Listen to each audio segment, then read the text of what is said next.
서울기술사학원의 김재원 교수입니다. 자, 빗물 저류 시설에 대해서 설명을 드리겠습니다. 이 내용은 이제 공법 유형이죠. 공법 유형이니까 종류, 특징, 유의사항이 나와야 되겠죠. 먼저 빗물 저류 시설의 종류, 그 다음에 각각의 특징, 그 다음에 설치 시 고려사항, 유의사항. 자, 뭐 요 정도로 쓸 수가 있겠습니다. 이게 이제 가장 기본적인 구일격 구성인데, 자, 빗물 저류 시설의 종류는 뭐가 있나요? 이제 우리가 얘기하는 지역 내 저류 시설, 지역 내 온사이트 개념하고요. 지역 외 오프사이트 개념이 있죠.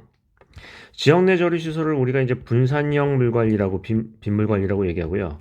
이거를 이제 집중형 빗물 관리라고 얘기를 하죠. 그래서 이걸 좀 더 세분화하면 어떻게 된다? 주유 겸전, 주택 저류, 유역 저류, 그다음에 겸용 저류, 전용 저류 하고요. 여기에 또 세부가 있죠. 예를 들면 뭐 생태 수로, 생태 연못 같은 것은 주택 저류다. 뭐 이런 것들이요.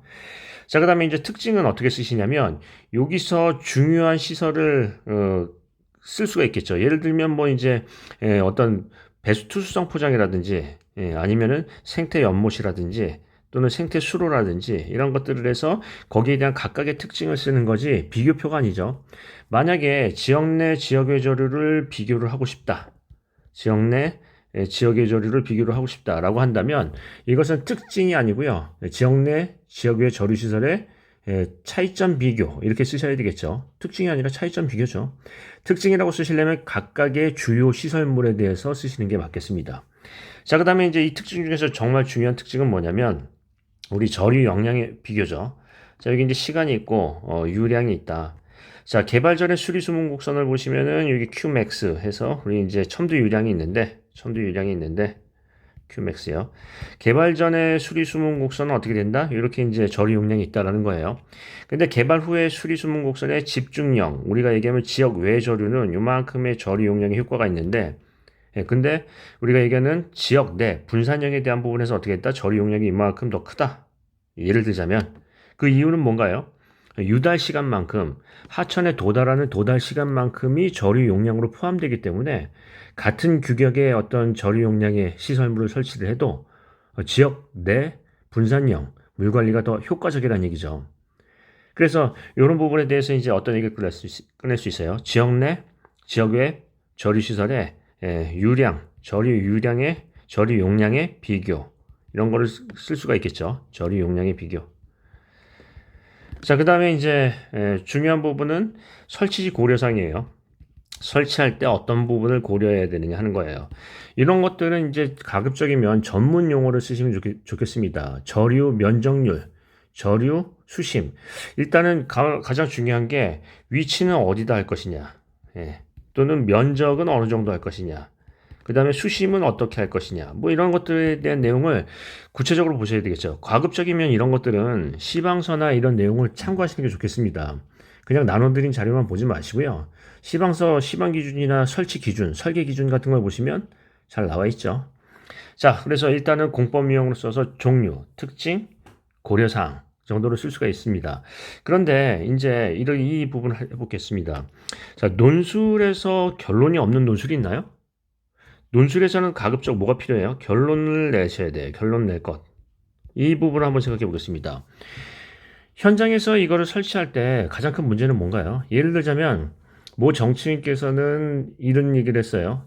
서울시에서 아무래도 비가 많이 내리니까 지하 방수로를 대규모로 건설해야 된다. 그러면 님비 논란이 있죠. 그 지하 방수로가 내 집 앞에 지나가는 거는 못 보겠다. 또 그 지하 방수로가 있으면 치마 문제, 진동 문제 이런 것도 있겠지만 어떤 부분이에요? 갈수기의 악취와 해충 문제도 있어요. 그래서 이런 부분이 굉장히 여의치가 못하거든요. 그러면 어떤 그 부분이 해결책이 될 수 있냐면 투수성, 우리가 얘기하는 이제 생태수로, 생태 연못 같은 분산형 물 관리예요. 그런 것들은 이제 법제화해서 저류 시설에 대한 부분을 할당을 해놓으면 그러면은 이제 어떤 그 님비 논란에 대한 부분을 상당히 해결을 할 수가 있겠죠. 그런데 이런 부분을 한번 생각해 보겠습니다. 기존의 생태수로나 생태연못은 또 어떤 문제가 있죠? 갈수기에 이게 오염이 되면서 악취가 나고 해충이 생겨요. 그러면 이런 부분에 대해서도 문제가 있겠네요. 그럼 해결책은 뭔가요? 우리가 얘기하는 보수성 포장이라는 게 있습니다. 보수성 포장 같은 경우에서는 물을 다공성 구조물을 해서 이 빗물을 흡수를 한 다음에 얘가 이제 뜨거워지면은 증발이 되면서 어떤 열섬 저감 효과도 내고 빗물 관리도 될 수 있다는 거죠. 그래서 보수성 포장 같은 경우에서는 악취나 오염에 대한 부분을 조금 줄일 수 있을까요? 그렇게 얘기를 꺼낼 수 있는 거죠. 또 이런 얘기를 한번 해보겠습니다. 이 저류시설에서 가장 큰 문제점 중에 하나가 갈수기에 초기 우수, 이제 비가 초기에 내리면 초기 우수의 오염 농도가 상당히 크고요. 이게 이제 어떤 비점 오염원, 즉 우리 이제 오염 농도를 증가시키는 어떤 문제를 일으킬 수도 있다는 거예요. 그래서 초기 우수에 대한 처리 방법에 대한 저류시설의 개선은 어떨까요? 예를 들자면 초기 우수에 대한 부분은 별도로 예를 들면 이제 예를 들어서 한번 해볼까요? 이게 이제 하수관거가 있으면 초기 우수가 있으면 여기 이제 하수관거가 이렇게 관로가 직구가 지나간다. 직구가 지나가면 초기 우수가 있으면 여기다가 이제 어떤 격벽을 설치를 해서 어느 정도 격벽을 설치해서 초기 우수가 있으면 이거를 옆으로 바이패스해서 저류를 시켜서 그 다음에 저류가 되고요. 그 다음에 우수량이 많아지면은 이게 이제 넘쳐서 원료가 될 텐데 그때는 이게 섞여가지고 이제 되는 거죠. 그러니까 우리가 얘기하면 초기 우수에 대한 어떤 오염 농도를 저감시킬 수 있는 방법 같은 것들도 얘기를 끊을 수 있나요? 그죠? 그래서 이제 이 내용을 한번 보겠습니다. 이 빗물 저류 시설에 대한 부분에서는 기본적인 유형을 생각을 하시는데 중요한 부분은 뭐냐면 실무상의 문제는 뭐고 개선책은 뭐냐는 거예요. 예를 들자면 님비 논란, 집중형에 대한 에너지 소비적인 어떤 집중형에 대한 시설을 하다 보면은 님비 논란이 있으니까 분산형을 하는데 어느 식으로 하는 게 낫겠느냐. 가급적이면은 어떤 친환경적인 생태 수로나 생태 연못으로 하는 게 낫겠다. 아니다. 생태수로 생태 연못을 하다 보니까 이게 갈수기의 어떤 오염 문제나 해충, 악취 문제가 있으니까 이 다른 방법의 개선책은 없느냐. 그래서 보수성 포장으로 하는 게 낫겠다. 아니다. 이게 이제 비가 많이 초기에 어떤 우수가 발생을 하면 초기 우수의 어떤 오염 농도 증가에 따라서 그게 바로 방류가 되면 문제가 생길 수 있으니까 초기 우수에 대한 오염 농도 저감을 할 수 있는 어떤 기술적 배려가 필요하다. 뭐 이런 얘기를 꺼낼 수 있겠죠. 그래서 중요한 것은 뭐냐면 실무상의 문제점을 발치하고 개선책을 제시한다는 거예요. 그게 기술사죠. 그냥 책에 있는 것만 읽어서 한다라는 거는 그건 진정한 기술사라고 볼 수가 없죠. 예를 들자면 그 기사만도 못하죠. 그래서 이런 부분을 생각해 보겠습니다. 기술사의 정의가 뭐라고요? 실무에서 발생 가능한 문제를 발췌하고 대안을, 즉 적용 가능한 대안을 제시할 수 있는 사람이에요. 그래서 논술의 결론을 제시하십니다. 뭐라고요?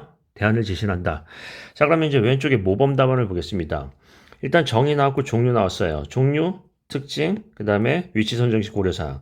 요거는 이제 내용을 가만히 보시면 이 고려사항을 좀 더 많이 쓰셔야 돼요.